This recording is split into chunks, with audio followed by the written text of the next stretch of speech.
Moisés, como profeta, reveló a los hombres la existencia de un Dios único, soberano Señor y creador de todas las cosas.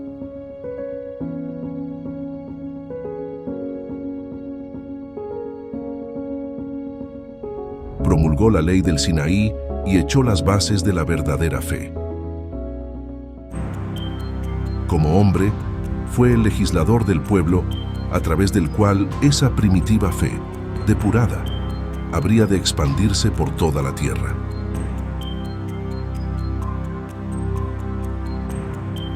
Cristo, que tomó de la antigua ley lo que es eterno y divino, y desechó lo que era transitorio, meramente disciplinario y de concepción humana, agregó la revelación de la vida futura, de la que Moisés no había hablado, como también la de las penas y las recompensas que aguardan al hombre después de la muerte.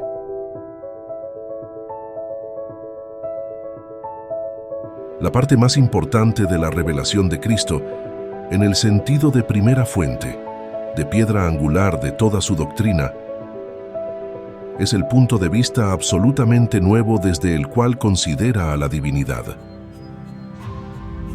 Esta ya no es el Dios terrible, celoso, vengativo de Moisés. El Dios cruel e implacable, que riega la tierra con sangre humana, que ordena la masacre y el exterminio de pueblos, sin exceptuar a las mujeres, a los niños y a los ancianos, y que castiga a quienes tratan con indulgencia a las víctimas. Ya no es el Dios injusto que escarmienta a todo un pueblo por la falta de su líder, que se venga del culpable en la persona del inocente, que daña a los hijos por las faltas de los padres, sino un Dios clemente, soberanamente justo y bueno, pleno de mansedumbre y misericordia, que perdona al pecador arrepentido y da a cada uno según sus obras.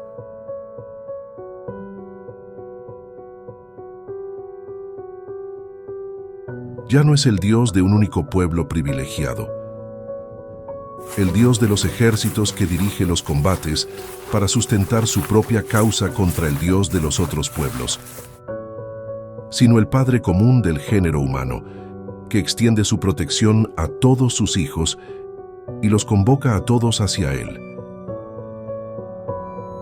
Ya no es el Dios que recompensa y castiga solo con los bienes de la tierra,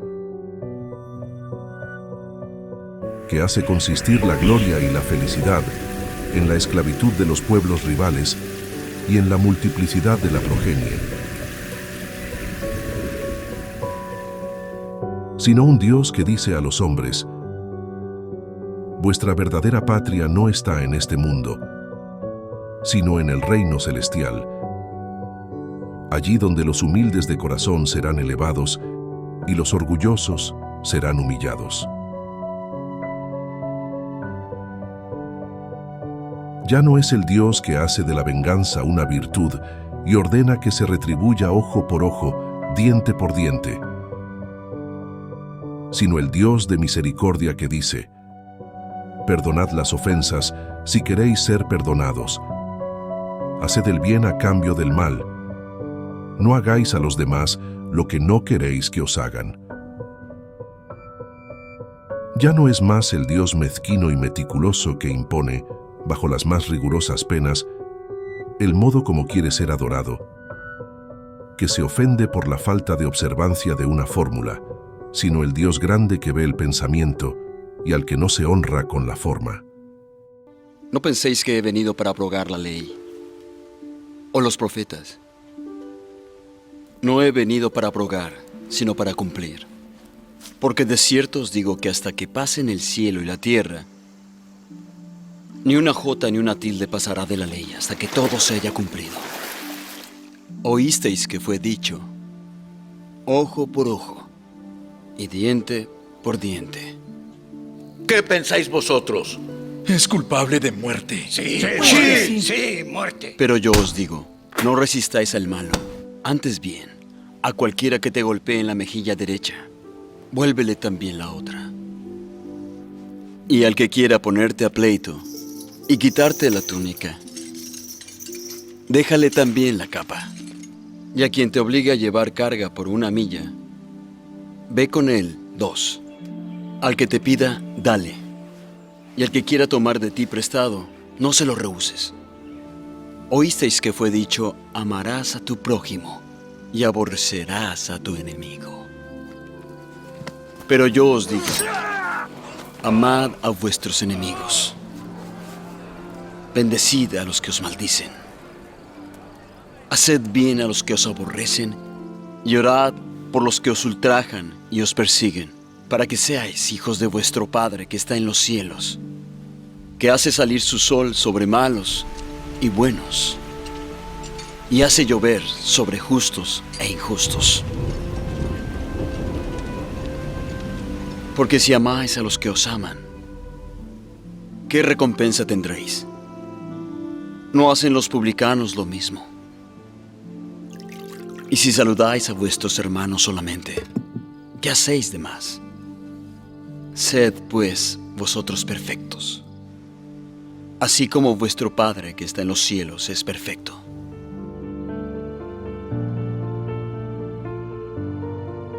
En fin, ya no es el Dios que quiere ser temido, sino el Dios que quiere ser amado.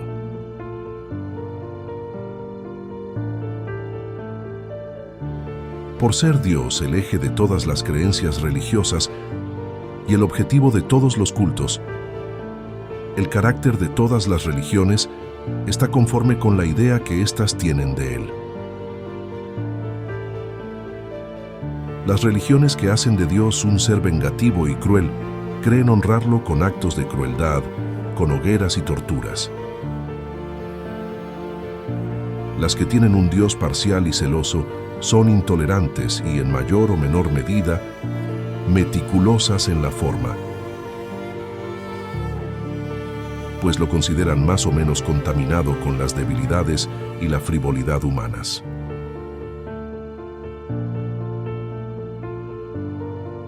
Toda la doctrina de Cristo está fundada en el carácter que Él atribuye a la divinidad. Con un Dios imparcial, soberanamente justo, bueno y misericordioso, Él hizo del amor de Dios y de la caridad para con el prójimo la condición expresa de la salvación, y dijo: amad a Dios sobre todas las cosas y al prójimo como a vosotros mismos. En esto consiste toda la ley y los profetas. No existe otra ley. Sobre esta única creencia asentó el principio de la igualdad de los hombres ante Dios, así como el de la fraternidad universal.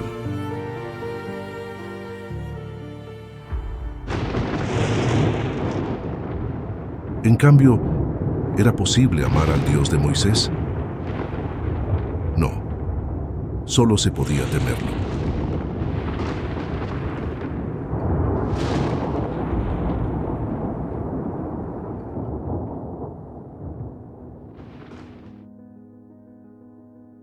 La revelación de los verdaderos atributos de la divinidad, juntamente con la de la inmortalidad del alma y de la vida futura, modificaba profundamente las relaciones mutuas entre los hombres, les imponía nuevas obligaciones, los hacía encarar la vida presente desde otro aspecto, y por eso mismo habría de reaccionar contra las costumbres y las relaciones sociales.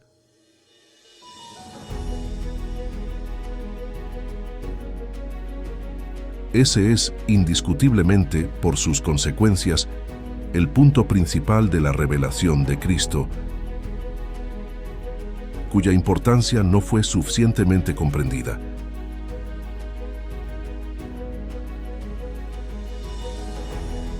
Además, es lamentable decir que también es el punto del que la humanidad más se ha apartado, el que más ha ignorado en la interpretación de sus enseñanzas.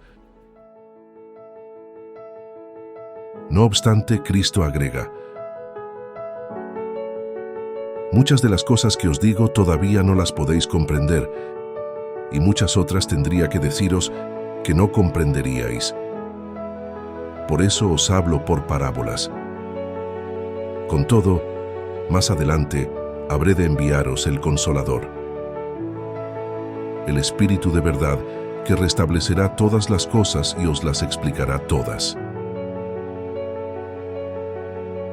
Si Cristo no dijo todo lo que hubiera podido decir, es porque consideró conveniente dejar ciertas verdades en la sombra, hasta que los hombres estuviesen en condiciones de comprenderlas.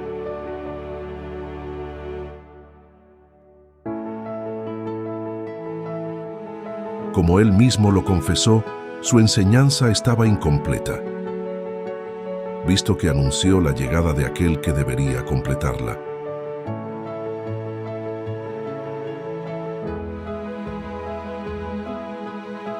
Había previsto entonces que sus palabras serían despreciadas o mal interpretadas,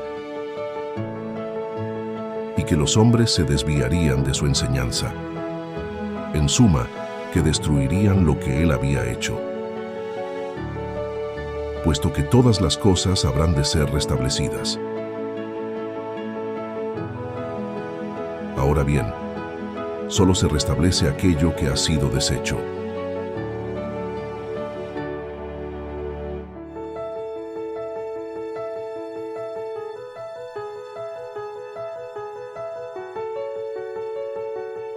¿Por qué él denomina Consolador al nuevo Mesías?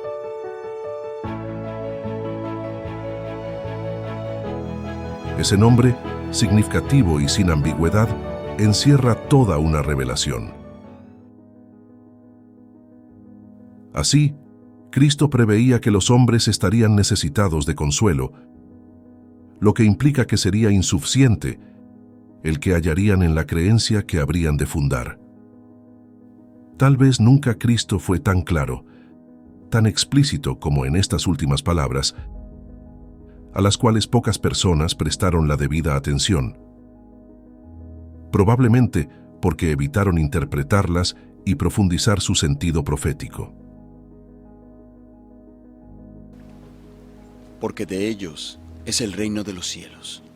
Bienaventurados los que lloran, porque ellos recibirán consolación. Bienaventurados los mansos, porque heredarán la tierra. Bienaventurados los que tienen hambre y sed de justicia, porque ellos serán saciados. Bienaventurados los misericordiosos, porque ellos alcanzarán misericordia. Bienaventurados los de limpio corazón, porque ellos verán a Dios. Bienaventurados los pacificadores, porque ellos serán llamados hijos de Dios. Bienaventurados los que padecen persecución por causa de la justicia, porque de ellos es el reino de los cielos. Bienaventurados sois cuando por mi causa os vituperen y os persigan, y digan toda clase de mal contra vosotros mintiendo.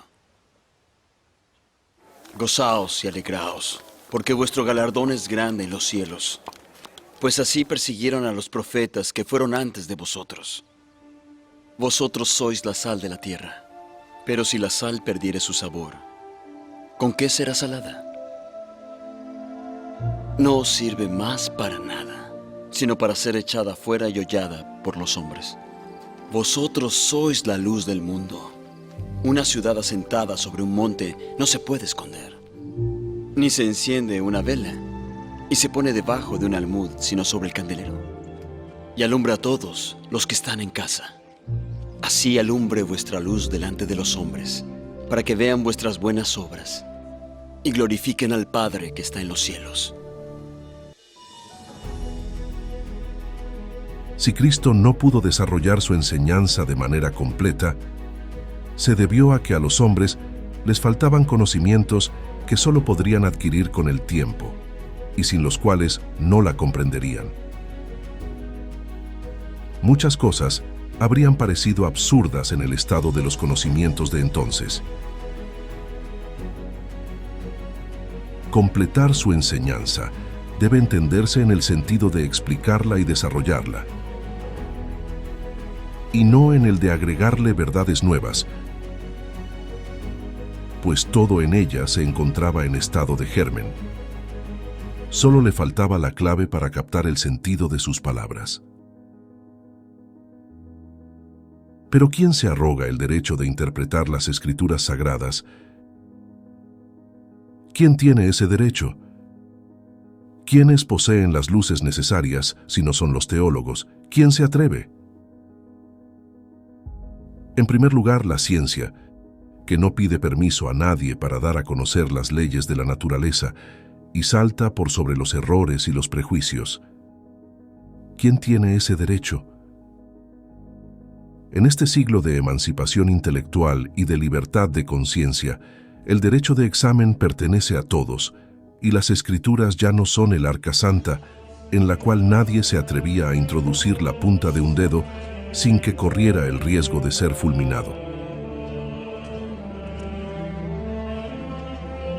En cuanto a las luces especiales, necesarias, sin objetar las de los teólogos, por más iluminados que fuesen los de la Edad Media, y en particular los padres de la Iglesia, ellos no lo eran lo suficiente para no haber condenado como herejía el movimiento de la Tierra y la creencia en las antípodas. Incluso sin ir tan lejos, los teólogos de nuestros días ¿no han arrojado un anatema sobre la teoría de los periodos de formación de la Tierra?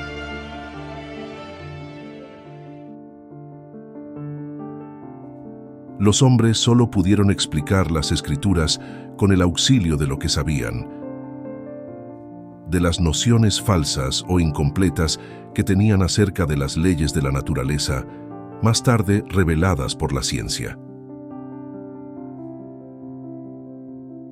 Por esa razón, los propios teólogos de muy buena fe se equivocaron acerca del sentido de ciertas palabras y hechos del Evangelio.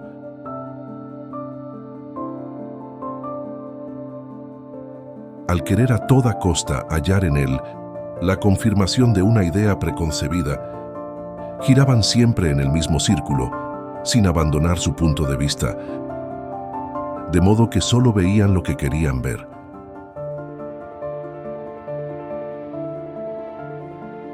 Por más sabios que fuesen, no podían comprender las causas dependientes de leyes que ignoraban. Pero ¿quién habrá de juzgar las diferentes interpretaciones, muchas veces contradictorias, por fuera del campo de la teología? El futuro, la lógica y el buen sentido. Los hombres, cada vez más esclarecidos, a medida que nuevos hechos y nuevas leyes se vayan revelando, sabrán apartar de la realidad los sistemas utópicos. Ahora bien, la ciencia da a conocer algunas leyes. El espiritismo revela otras. Todas son indispensables para la comprensión de los textos sagrados de todas las religiones, desde Confucio y Buda hasta el cristianismo.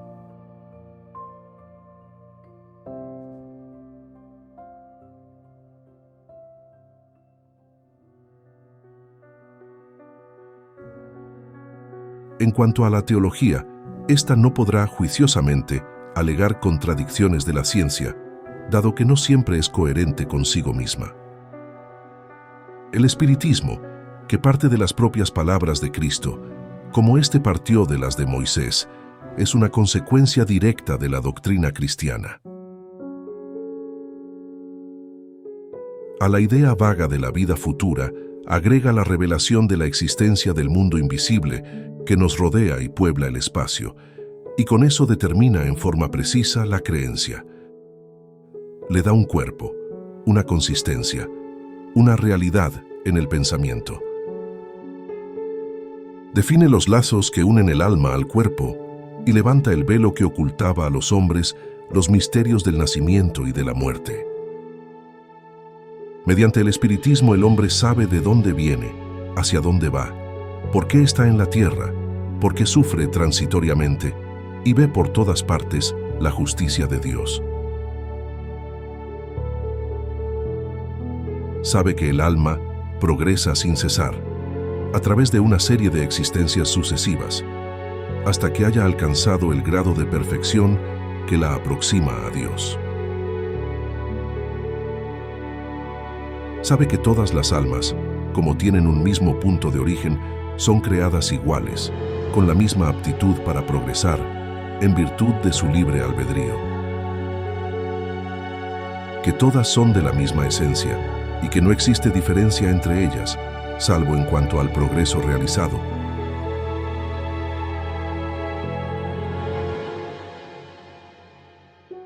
Que todas tienen el mismo destino y alcanzarán la misma meta, más o menos rápidamente, conforme a su trabajo y buena voluntad. Sabe que no existen criaturas desheredadas ni más favorecidas unas que otras. Que Dios no privilegió la creación de ninguna de ellas, ni a nadie dispensó del trabajo impuesto a las otras para que progresen. Que no hay seres perpetuamente consagrados al mal y al sufrimiento. Que aquellos a los que se designa con el nombre de demonios son espíritus imperfectos y que todavía están atrasados, que practican el mal en el estado de espíritus como lo practicaban cuando eran hombres, pero que adelantarán y se perfeccionarán. Que los ángeles o espíritus puros no son seres aparte en la creación, sino espíritus que llegaron a la meta después de haber recorrido palmo a palmo el camino del progreso.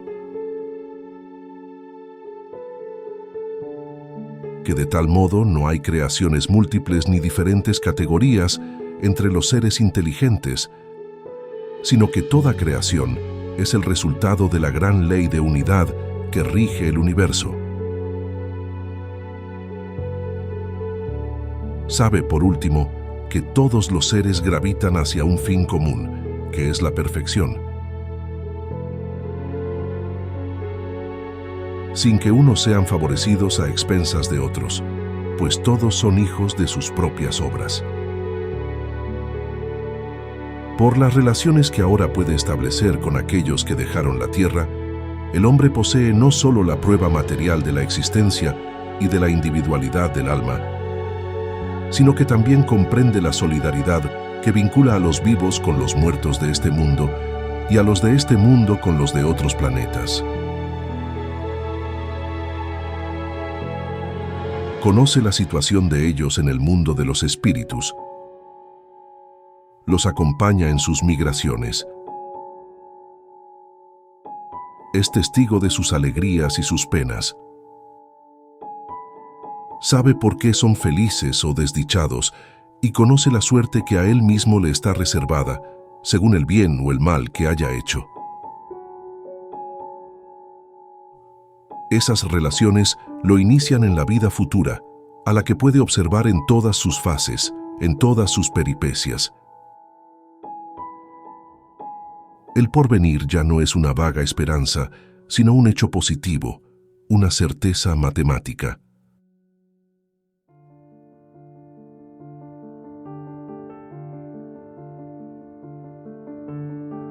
A partir de entonces, la muerte ya no tiene nada de aterrador para él,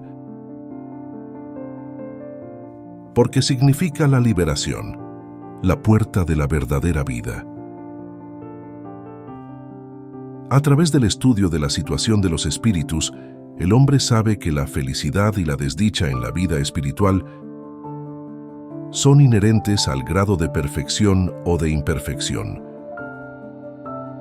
que cada uno sufre las consecuencias directas y naturales de sus faltas, o dicho de otra manera, que es castigado según haya pecado, que esas consecuencias duran tanto como la causa que las produjo, que, por consiguiente, el culpable sufriría eternamente si persistiera siempre en el mal, pero que el sufrimiento cesa con el arrepentimiento y la reparación. Ahora bien, como el perfeccionamiento depende de cada uno, todos pueden, en virtud de su libre albedrío, prolongar o abreviar sus padecimientos, del mismo modo que el enfermo sufre por sus excesos hasta tanto no les pone término. Así como la razón rechaza, por considerarla incompatible con la bondad de Dios, La idea de las penas irremisibles, perpetuas y absolutas, a menudo infligidas por una única falta, al igual que la idea de los suplicios del infierno, que ni siquiera pueden ser atenuados por el arrepentimiento más ardiente y más sincero. La misma razón se inclina delante de esa justicia distributiva e imparcial que toma todo en cuenta.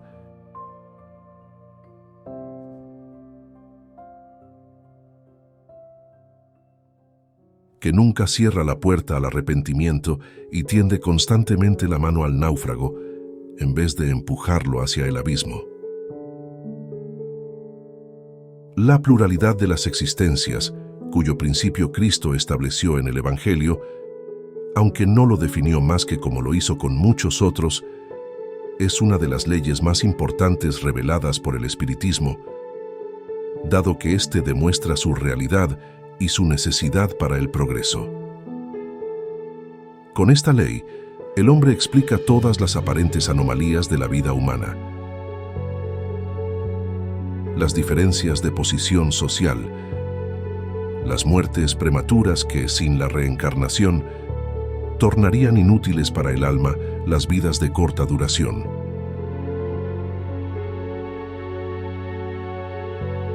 La desigualdad de aptitudes intelectuales y morales que se deben al grado de antigüedad del espíritu que ha aprendido y progresado en mayor o menor medida y que trae al renacer lo que conquistó en sus existencias anteriores. Con la doctrina de la creación del alma en el instante del nacimiento, se cae en el sistema de las creaciones privilegiadas. Los hombres son extraños unos a otros, nada los une. Los lazos de familia son puramente carnales. No son de ningún modo solidarios con un pasado en el que no existían.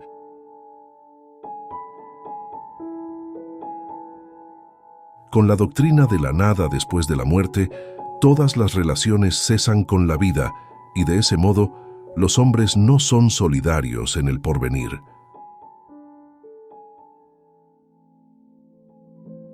Mediante la reencarnación, en cambio, son solidarios en el pasado y en el porvenir.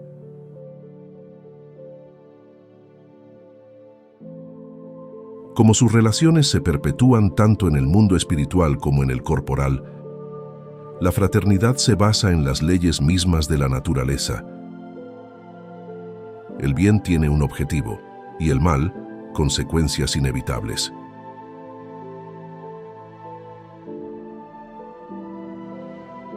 Con la reencarnación desaparecen los prejuicios de razas y de castas, pues el mismo espíritu puede volver a nacer rico o pobre, gran señor o proletario, jefe o subordinado, libre o esclavo, hombre o mujer.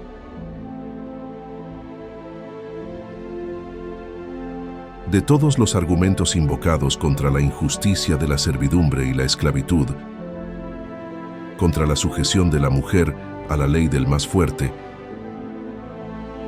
ninguno hay que aventaje en lógica al hecho material de la reencarnación. De ese modo, así como la reencarnación fundamenta en una ley de la naturaleza el principio de la fraternidad universal, también fundamenta en la misma ley el de la igualdad de los derechos sociales y, por consiguiente, el de la libertad. Quitad al hombre el espíritu libre e independiente, que sobrevive a la materia, y haréis de él una simple máquina organizada, sin una meta, sin responsabilidad, sin otro freno aparte de la ley civil, y lista para ser explotada como un animal inteligente. Como no espera nada después de la muerte, hace de todo para aumentar los goces del presente. Si sufre, solo tiene la perspectiva de la desesperación y la nada como refugio. Con la certeza del porvenir, con la convicción de encontrar nuevamente a aquellos a quienes amó y con el temor de volver a ver a quienes ofendió, todas sus ideas cambian. Aunque el espiritismo solo sirviera para liberar al hombre de la duda acerca de la vida futura, ya habría hecho más por su perfeccionamiento moral que todas las leyes disciplinarias que a veces le ponen freno pero que no lo transforman. Sin la preexistencia del alma, la doctrina del pecado original no solamente sería inconciliable con la justicia de Dios, sino que haría a todos los hombres responsables de la falta de uno solo. Sería un contrasentido y tanto menos justificable, porque, según esa doctrina, el alma no existía en la época a la que se pretende hacer remontar su responsabilidad. En cambio, con la preexistencia, el hombre trae al renacer el germen de sus imperfecciones, de los defectos de los que no se ha corregido y que se traducen en los instintos naturales, en las inclinaciones hacia tal o cual vicio.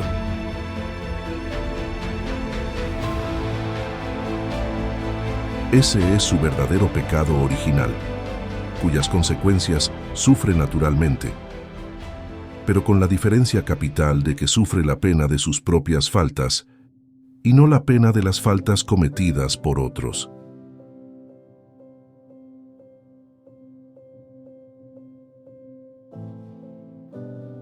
Además, existe otra diferencia, al mismo tiempo consoladora, animadora y soberanamente equitativa,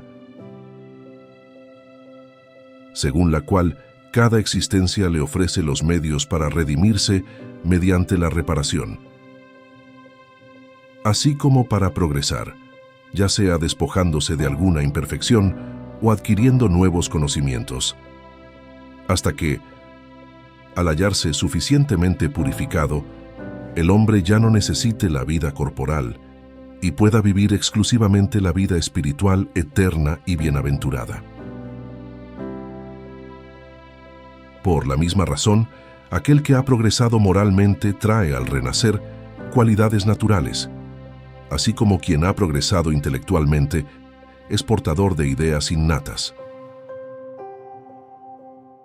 Identificado con el bien, lo practica sin esfuerzo, sin cálculo y, por así decirlo, sin pensar en ello. Aquel que está obligado a combatir sus malas tendencias vive todavía en lucha.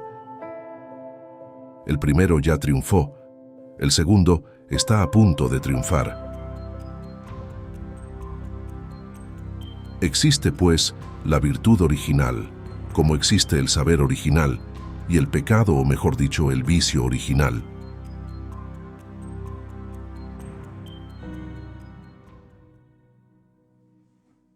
El espiritismo experimental estudió las propiedades de los fluidos espirituales y su acción sobre la materia. Ha demostrado la existencia del periespíritu, sobre el cual había sospechas desde la antigüedad, y que San Pablo denominó cuerpo espiritual, es decir, cuerpo fluídico del alma después de la destrucción del cuerpo tangible. Se sabe hoy que esa envoltura es inseparable del alma, que forma uno de los elementos constitutivos del ser humano,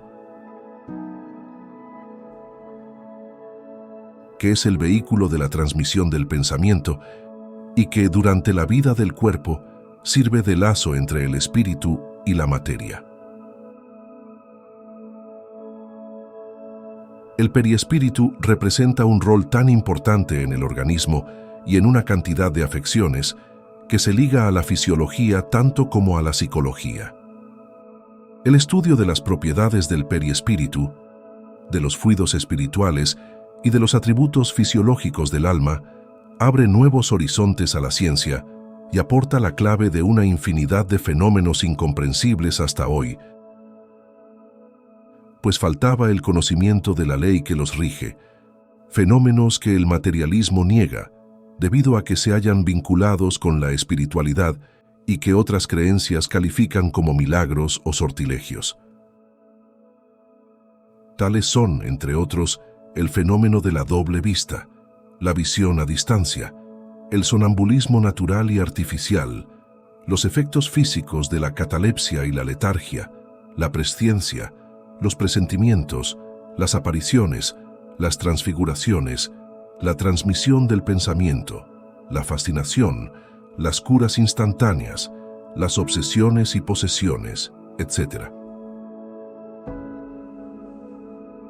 Al demostrar que esos fenómenos reposan en leyes tan naturales como las de los fenómenos eléctricos y en qué condiciones normales se pueden reproducir, el espiritismo destruye el imperio de lo maravilloso y lo sobrenatural y, por consiguiente, la fuente de la mayor parte de las supersticiones. Así como lleva a la creencia en la posibilidad de ciertas cosas que algunos consideran quiméricas, también impide que se crea en muchas otras, pues comprueba su imposibilidad e irracionalidad.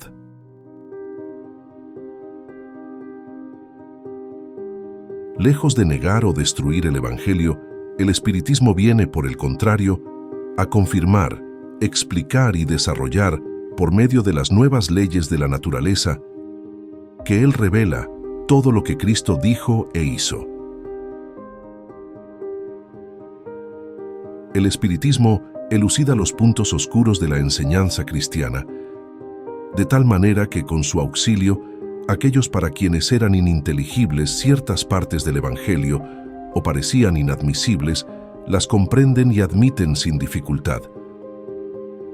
Ven mejor su alcance y pueden distinguir entre la realidad y la alegoría. Cristo les parece más importante.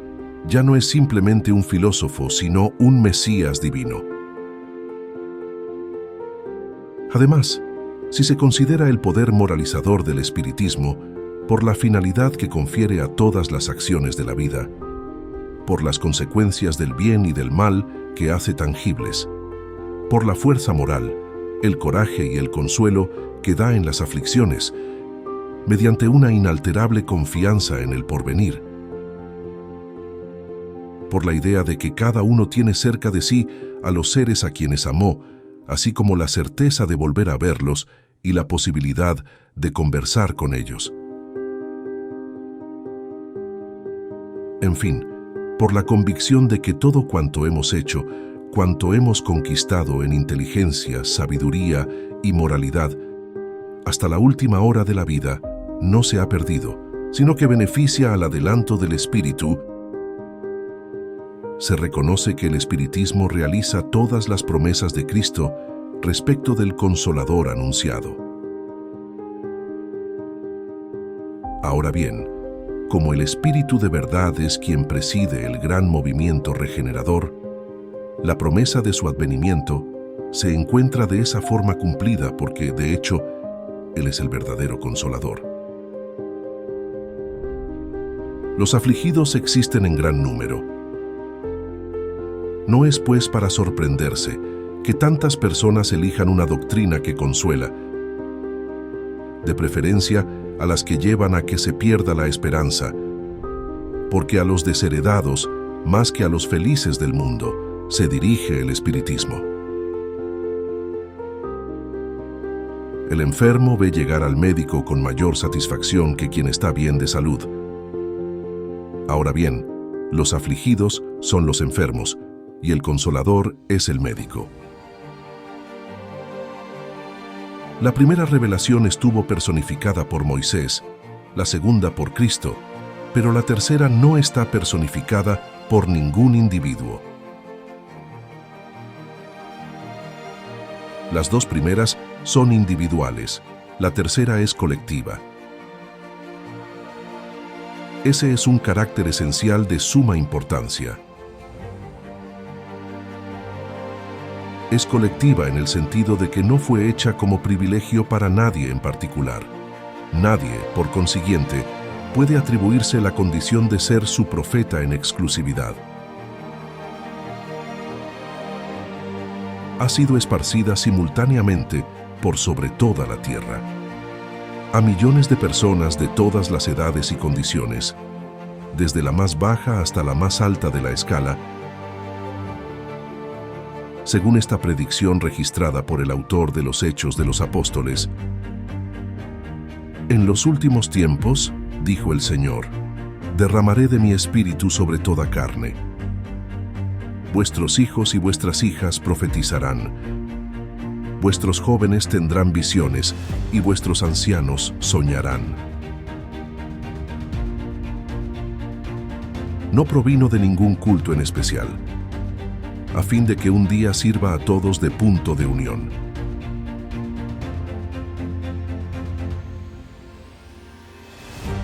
Las dos primeras revelaciones, por ser fruto de una enseñanza personal, quedaron forzosamente localizadas. Es decir, aparecieron en un solo punto, en torno al cual la idea se propagó poco a poco.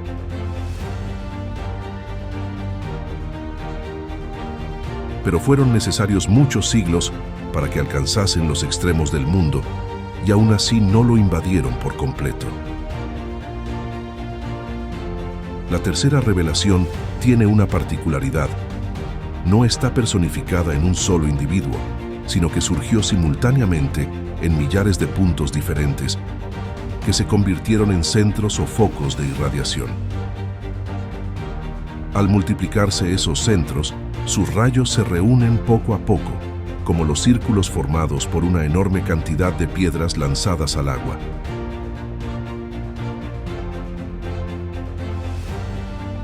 De tal manera que en un plazo determinado acabarán por cubrir toda la superficie del globo. La doctrina de Moisés es absoluta, despótica. No admite discusión y se impone al pueblo por la fuerza. La de Jesús es esencialmente consejera, se acepta libremente y solo se impone por la persuasión. Dio motivo a controversias aún en vida de su fundador, que no despreció la discusión con sus adversarios. La tercera revelación llega en una época de emancipación y madurez intelectual, cuando la inteligencia, ya desarrollada, no se conforma con representar un rol meramente pasivo, y cuando el hombre ya no acepta nada a ciegas, sino que quiere ver a dónde lo conducen, quiere saber el porqué y el cómo de cada cosa. Por eso, esta revelación tenía que ser al mismo tiempo el producto de una enseñanza y el fruto del trabajo, de la investigación y el libre examen. Los espíritus solo enseñan aquello que es necesario para guiar al hombre en el camino de la verdad, pero se abstienen de revelarle lo que el hombre puede descubrir por sí mismo, pues le dejan la incumbencia de discutir, examinar y someter todo al tamiz de la razón, dando lugar incluso muchas veces a que adquiera experiencia por su propia iniciativa. Los espíritus proporcionan el principio, los elementos, y al hombre le corresponde aprovecharlos y ponerlos en acción.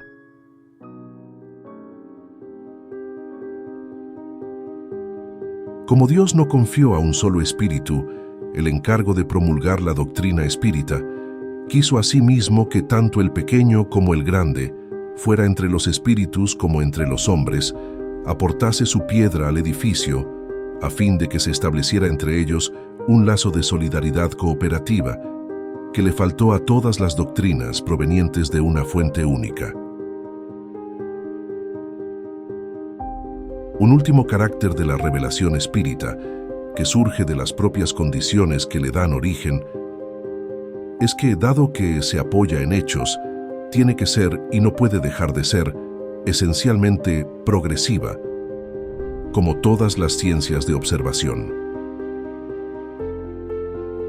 Por su esencia, se alía con la ciencia que, como constituye la enunciación de las leyes de la naturaleza, con relación a un cierto orden de hechos, no puede contrariar la voluntad de Dios, autor de esas leyes.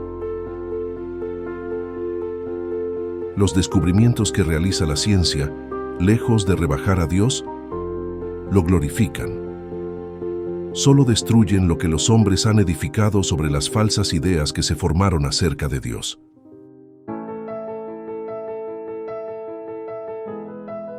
El espiritismo, por consiguiente, no establece como principio absoluto más que lo que ha sido demostrado con evidencia, o lo que se deduce lógicamente de la observación. Conectado con todas las ramas de la economía social, a las cuales presta el apoyo de sus propios descubrimientos, asimilará siempre todas las doctrinas progresivas, sea cual fuere el orden al que pertenezcan, siempre que hayan alcanzado el estado de verdades prácticas y abandonado el dominio de la utopía, pues sin ello se aniquilaría. Si dejara de ser lo que es, defraudaría a su origen y a su objetivo providencial. Al avanzar a la par con el progreso, el espiritismo jamás será superado, porque si nuevos descubrimientos le demostraran que está equivocado acerca de un punto cualquiera, habría de rectificarse en ese punto. Si alguna verdad nueva se revelara, él la aceptaría.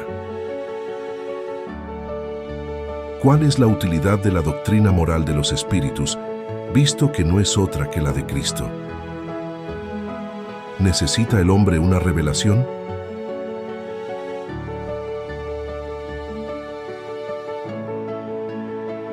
No puede encontrar en sí mismo todo lo que precisa para conducirse bien.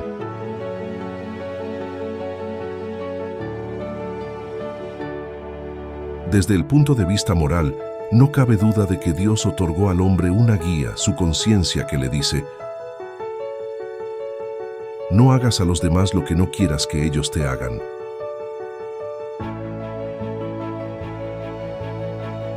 Por cierto, la moral natural está inscripta en el corazón de los hombres, pero ¿saben todos leerla en ese libro? ¿Acaso nunca han despreciado sus sabios preceptos? ¿Qué han hecho de la moral de Cristo? ¿Cómo la practican aquellos mismos que la enseñan? ¿No se ha convertido en letra muerta, en una hermosa teoría, buena para los demás y no para uno mismo?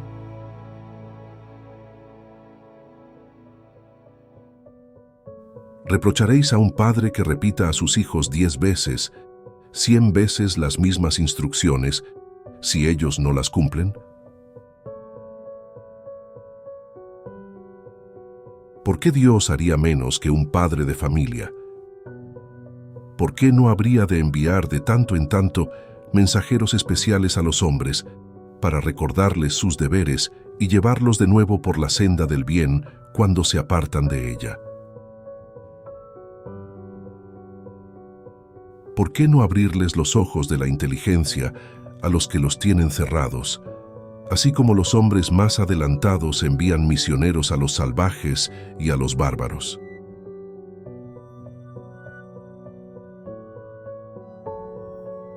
Los espíritus enseñan la moral de Cristo porque no existe otra mejor. Pero entonces, ¿de qué sirve su enseñanza si solo repiten lo que ya sabemos?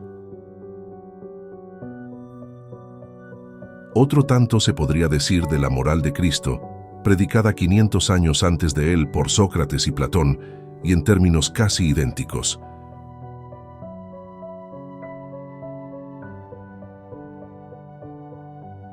Lo mismo se podría decir también de todos los moralistas, que no hacen más que repetir lo mismo en todos los tonos y de todas las maneras. Pues bien, los espíritus vienen muy simplemente a aumentar el número de moralistas, con la diferencia de que al manifestarse por todas partes, se hacen oír tanto en la choza como en el palacio, tanto por los ignorantes como por las personas instruidas. Lo que la enseñanza de los espíritus agrega a la moral de Cristo es el conocimiento de los principios que rigen las relaciones entre los muertos y los vivos. Principios que completan las nociones vagas que se tenían acerca del alma, de su pasado y de su porvenir, dando por sanción a la doctrina cristiana las leyes mismas de la naturaleza.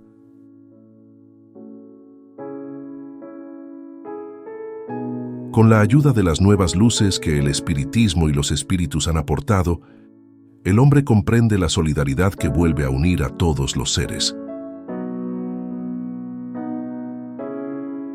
la caridad y la fraternidad se convierten en una necesidad social.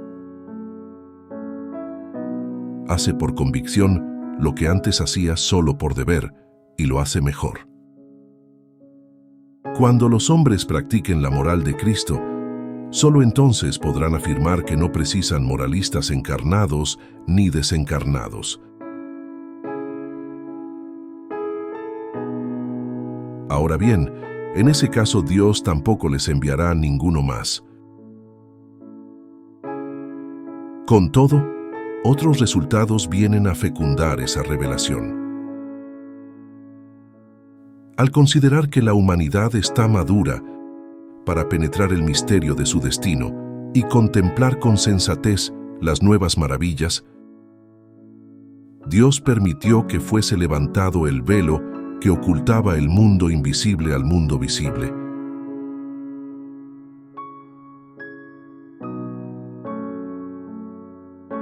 Las manifestaciones nada tienen de extrahumanas. Se trata de la humanidad espiritual que viene a conversar con la humanidad corporal y le dice: existimos de modo que la nada no existe. Esto es lo que somos y lo que vosotros seréis. El porvenir os pertenece tanto como a nosotros. Andabais entre tinieblas, y nosotros vinimos a alumbraros el camino y trazaros un rumbo. Ibais al acaso, y vinimos a indicaros la meta.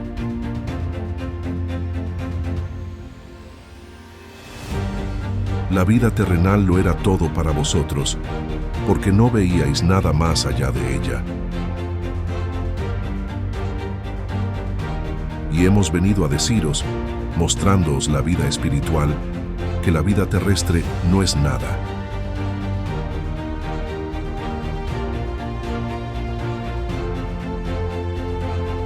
Vuestra visión se detenía en la tumba, y nosotros os develamos más allá de esta un horizonte espléndido.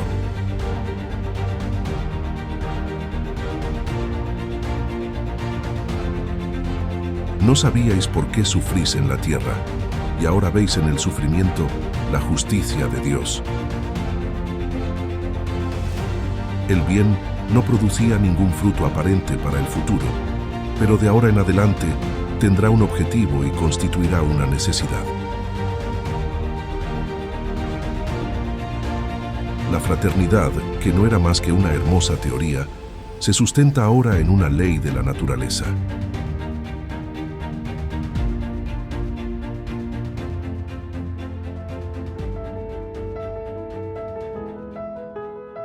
Bajo el imperio de la creencia de que todo se acaba con la vida, resulta que la inmensidad es el vacío. El egoísmo reina soberano entre vosotros, y la orden que habéis recibido es: cada cual para sí.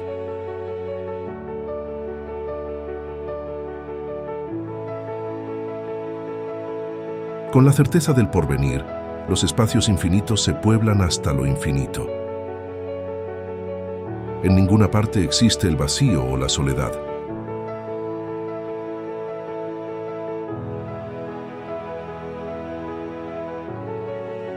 La solidaridad vincula a todos los seres, más acá y más allá de la tumba. Se trata del reino de la caridad, cuya divisa es uno para todos y todos para uno. Por último, al concluir la vida, decíais un eterno adiós a vuestros seres queridos. Ahora simplemente les diréis: hasta luego.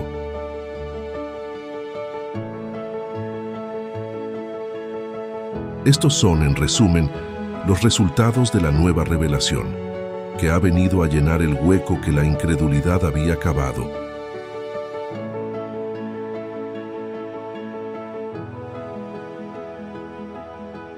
A levantar los ánimos abatidos por la duda o la perspectiva de la nada, y a dar a todas las cosas una razón de ser.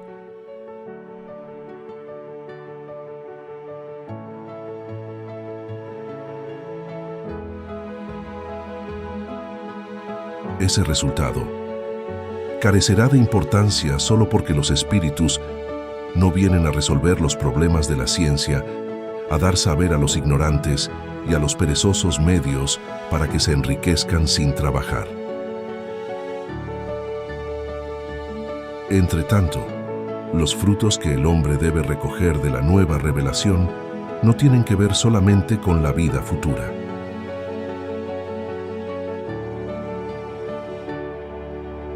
Habrá de saborearlos en la tierra, por la transformación que estas nuevas creencias necesariamente habrán de producir en su carácter, en sus gustos, en sus tendencias y por consiguiente en los hábitos y en las relaciones sociales.